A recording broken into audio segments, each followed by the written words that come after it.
as a young man in Alabama, he would tell me in the early 1900s, they didn't have electricity and they didn't have running water in their house. So if you wind that tape forward to today, and you realize that my own children are couch potatoes, and you can't get them away from the TV or their video games, a lot has happened in just one generation. So the message is, and we heard it all day today, we can do this. It is possible to achieve sustainable energy. We just have to get a certain number of things right. There is also no single solution. We heard again and again and again different examples from around the world. They weren't the same. The challenges were very different. But at the very heart, you have a number of very common themes that emerge. This issue is multidimensional. It has effects on health. It has effects on education. It has effects on overall economic development and growth. So you can't simply talk about energy. This is not only an energy conversation. This is also very much cross-cutting. We heard earlier today, someone mentioned that you have to do energy efficiency and renewables in a combined way, and that is true. But again and again and again, we heard other topics raised.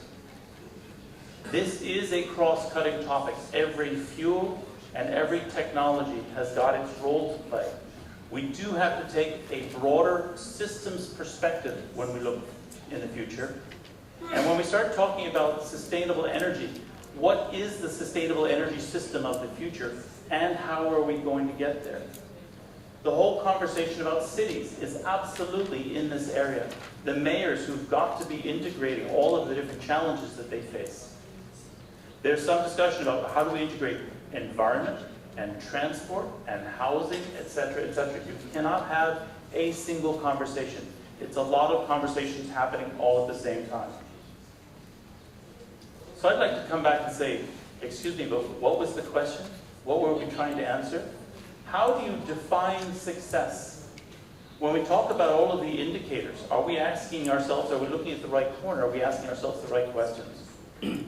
So what is energy access as one of these sustainable energy for all objectives? It's not simply connecting people to wires. It's also the distributed generation. There's the physical aspect, yes. There's an economic aspect as well. Can you afford to pay the bill that's required for source to use? There's the whole vulnerable populations aspect. Finally, there's the quality of energy services. I'm sorry, but 1 hour in 8 of electricity does not qualify as access to modern energy services. So you have to consider all three dimensions of energy access. It's economic, it's physical, and it's quality. Coming back to the question of what is energy efficiency, we are talking about source to use. We're not simply talking about fixing light bulbs, although that's very important, I don't deny that. We're talking about the entire system. If I'm collecting gas and transporting it through pipelines and then putting it through a burner tip, energy efficiency is not just the burner tip. It's fixing the leaks. It's measuring, monitoring, and reporting what's happening in the collecting system. So energy efficiency has a very broad range of issues there that we have to address. We talked about subsidies. Everybody says again and again and again that subsidies are bad, and it's not just fossil. It's not just end use. It's getting ourselves to be economically rational in our policy setting and pursuing that through to the very end. Governments have got to have the political will to put the right policies in place and to pursue them. They've got to put the resources in place to do all of that. What are renewables? We've talked a lot about renewables. It does achieve distributed generation, and it's very important for enhancing energy access. Renewables also a very important way of reducing the carbon footprint, if you will, of the energy system. And again, we have to think from a systems perspective, how can renewables contribute going forward? We are kidding ourselves if we think we're going to get away from fossil fuels. They're going to be a very significant part of our system in the future. But a systems perspective will allow us to reduce the carbon consequences of that. And then finally, we get to energy security. I won't go into details because I know we're running way out of time.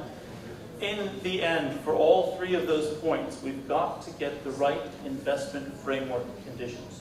We've got to mobilize capital, we've got to mobilize technology, and we've got to mobilize management to get the right outcomes.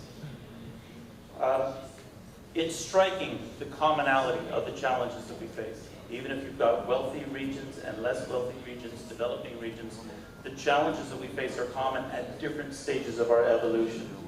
We've got to go through a process of best practices, normative instruments, standards, developing the right indicators. The UNDA project that we heard is a very good example of that.